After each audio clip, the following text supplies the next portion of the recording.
Человек спас ожидавшую потомство волчицу, но дальнейшее поведение хищника трогает до глубины души. В глухой северной тайге обитала пара волков, находившаяся под тайным мониторингом сотрудников заповедника, знакомых с ними уже несколько лет и не раз видевших их следы на свежевыпавшем снегу.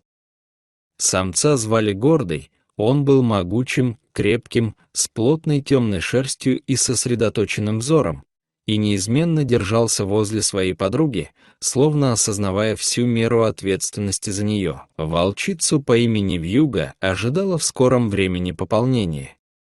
Ее тело стало неповоротливым, движения осмотрительными и неторопливыми, дыхание глубоким и прерывистым. С момента наступления беременности она перестала выходить на охоту, лишь неспешно передвигаясь среди заснеженных елей и бурелома, выбирая участки, где ветер был тише, а снежный покров более рыхлым. Гордый целиком принял на себя обязанности кормильца, ежедневно добывая для нее пищу, порой рискуя, приближаясь к опушке леса и покрывая десятки километров по ледяной корке, где любой промах мог стать роковым. Их узы были невероятно прочными. Они часто соприкасались носами, терлись боками, замирали рядом, вслушиваясь в шорохи леса, безмолвно подтверждая верность и взаимное понимание. Чем ближе подходило время, тем более беспокойным становился Гордый. Он почти не отлучался от вьюги и возвращался с промысла максимально быстро, иногда бросая добычу, заслышав ее встревоженный скулеж. В одно морозное утро, среди лютой зимы, когда снег хрустел под лапами, а воздух был чистый, пронизывающий холоден, волчья чета вышла на открытую поляну возле застывшей реки, недалеко от старой избушки инспекторов, откуда временами струился дымок. Внезапно вьюга взвыла, ее тело содрогнулось, мышцы свело, начался процесс родов. Боль была мучительной, волчица повалилась на бок, ее конечности судорожно дергались, из груди вырывались сиплые, полные муки звуки. Гордый пришел в смятение, не зная, как облегчить ее страдания, и издал долгий вой, наполненный безысходностью и ужасом. Его крик прокатился по оцепеневшему лесу, отражаясь от стволов, и достиг ушей людей, совершавших обход территории. Вьюга дышала с трудом, ее взгляд помутнел, тело трепетало от стужи и страданий, шерсть промокла от снега и крови.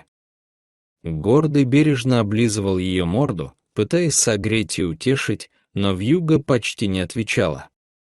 В какой-то миг ее тело обмякло, дыхание стало слабым и прерывистым.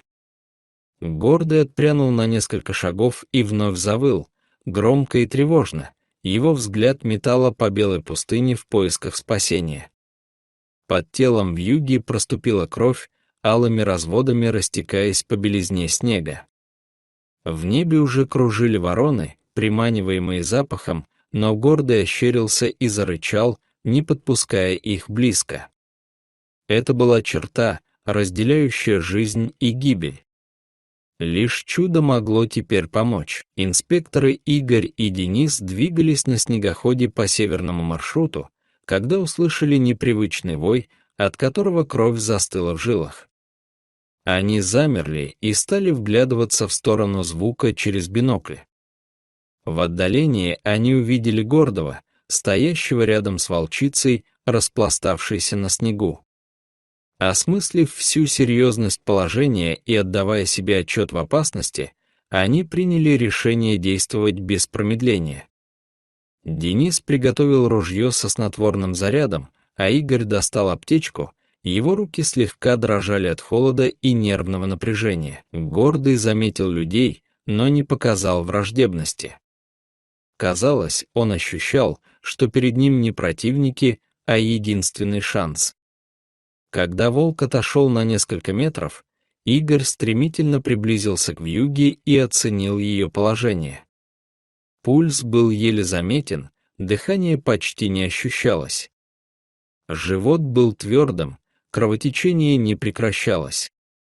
Игорь ввел болеутоляющие и средства, стимулирующие родовую деятельность, стараясь работать быстро и четко. Денис стоял поодаль, не выпуская из рук оружия и не отрывая взгляда от Гордова. Волк оставался недвижимым, в его глазах читались тревога и скорбь. Люди осознавали, что сражаются не только за жизнь волчицы, но и за доверие дикого создания, которое можно разрушить одним неосторожным жестом. Спустя несколько минут после уколов тело вьюги вновь затрепетало, возобновились потуги. Игорь надел стерильные перчатки и стал аккуратно помогать, контролируя процесс. Первая крошечная мордочка показалась на свет, и вскоре появился первый волчонок, тихо запищав. Затем началась новая схватка, и родился второй, чуть более крепкий. Третий появился последним, очень слабеньким, но живым, и Игорь бережно растер его, побуждая сделать первый вдох. Денис тихо отступил, давая Гордому возможность подойти ближе. Волк медленно шагнул вперед, тихо порыкивая, обозначая свое присутствие и право находиться рядом. Игорь подложил волчат к животу матери, чтобы они начали питаться. Гордый приблизился еще на шаг, не отводя глаз от новорожденных, его уши были прижаты, а дыхание тяжелым. Инспекторы молча переглянулись. Игорь едва заметно кивнул, все получилось. Новая жизнь зародилась в ледяной тиши тайги благодаря возникшему доверию между человеком и зверем. Люди отступили, позволив семье остаться наедине. Гордый подошел к вьюге, осторожно обнюхал детенышей и лег рядом, вылизывая каждого по очереди, согревая их своим телом. Вьюга все еще была слаба, но ее природные инстинкты понемногу возвращались. Она положила лапу на одного из малышей, словно оберегая и прижимая его к себе. Гордый поднял голову и посмотрел в сторону людей, будто признавая их роль и давая разрешение удалиться. Игорь положил руку на плечо Дениса. Они стояли недвижимо, наблюдая за картиной, от которой сжималось сердце. Жизнь была сохранена. 3 новые жизни появились на свет.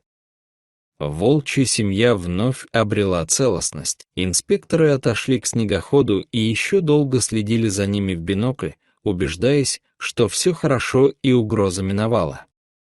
Когда вьюга начала самостоятельно вылизывать волчат и тихо поскуливать, мужчины поняли, что могут уходить.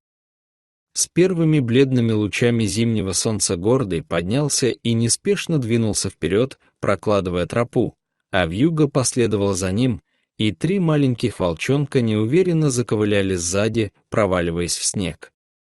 Семья скрылась среди заснеженных деревьев, туда, где в безмолвии свершилось чудо. Дорогие зрители, что вы думаете об этой истории? Пожалуйста, поделитесь своим мнением в комментариях. И если вам понравилось это видео, поставьте лайк и подпишитесь на наш канал. До свидания.